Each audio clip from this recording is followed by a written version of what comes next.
What happens when a young Eddie Murphy and a somewhat slim Dan Aykroyd switch places to prove anyone can thrive when presented with the right tools for success? A comedy classic that shows opportunity and exposure determines upward mobility, not one's race or where they went to school. That man is a product of a poor environment. There's absolutely nothing wrong with him. I can prove it. Of course there's something wrong with him. He's a Negro. Probably been stealing since he could crawl. This is a review of Trading Places, directed by John Landis. Released in 1983, it was Eddie Murphy's second film following the success of 48 Hours and is considered one of his funniest movies in the 1980s. So if you enjoy a social commentary that dispels the myth of white superiority, free donkey Eddie Murphy humor, and gratuitous female nudity, then Trading Places is the Christmas comedy that you should watch. Cause I'm a karate man, all right? Karate man bruise on the inside. They don't show their weaknesses.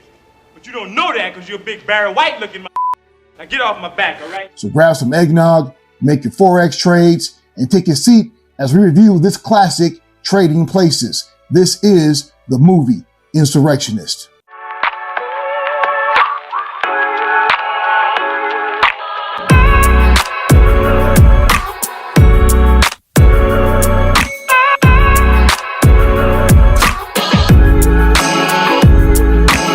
Hello, movie insurrectionist.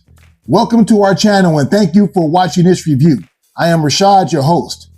Today we recommend Trading Places, a story about two millionaire Philadelphia stockbroker brothers, Randolph and Mortimer Duke, played by Ralph Bellamy and Don Amici, who wage a bet between their preppy and privileged employee, Louis Winthrop III, played by Aykroyd, and a crafty con man, Billy Ray Valentine, played by Murphy.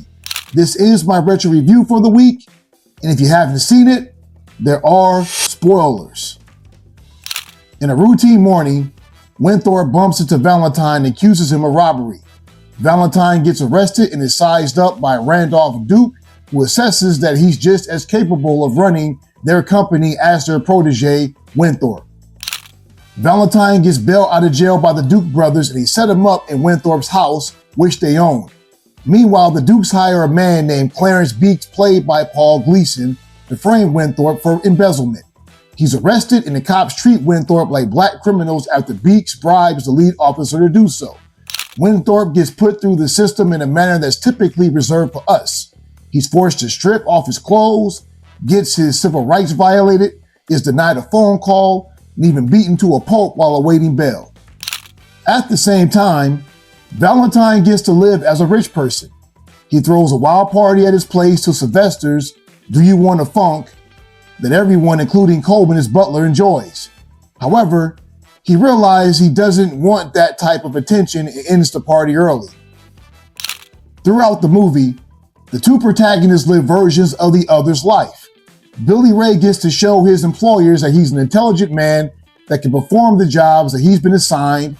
Also, he shows that criminality is not an innate characteristic of black people, but a response to circumstances that have been pushed upon us. Winthrop, on the other hand, gets to live the hardship of a poor man. His bank account is frozen, he's labeled a criminal, and abandoned by his fiancée and friends. And it isn't until Billy Ray Valentine discovers the cruel truth that the Duke brothers used them as guinea pigs to test the myth of black inferiority that they joined to get even with them. What are we going to do about taking Winthrop back and returning Valentine to the ghetto? I don't want Winthrop back after what he's done. You mean keep Valentine on as managing director? Do you really believe I would have a run our family business, Randolph? Of course not. Neither would I. If our commentary makes you want to see Trading Places, please do us a favor by pressing that subscribe button, like the video, and share it with your people. We don't take your attention for granted or the recommendations that we provide to our listeners. Now, let's get back to the review. This comedy is a commentary about racism, white privilege, and class in American society. It shows how white supremacy can exist on both the liberal and conservative social-political philosophies within America.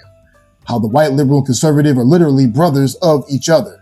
They come from the same family, have the same mother, and ultimately believe the same thing when it comes to black people.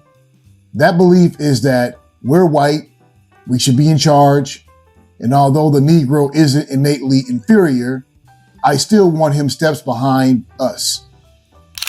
The brothers are a representation of this complicated history between the white liberal and conservative. Historically, the Republicans and Democrats don't always agree. In fact, they have had massive disagreements with each other on issues involving the progression of black people. However, there have been instances like the Compromise of 1877, also referred to as the Great Betrayal, where the white liberal made deals with the white conservative at black America's expense. The Duke brothers symbolize this complicated relationship. Also, some of the humor has not aged well, notably Dan Aykroyd's appearance in blackface, which was offensive even in 1983. I'm not sure how he was able to get away with doing that, and more disturbing why Eddie Murphy didn't call it out, but it is in the movie. There are other notable performances by Jamie Lee Curtis, Desmond Elliott, and Paul Gleason. Each of these actors provide great performances in their supporting roles. Trading Places was an SNL film.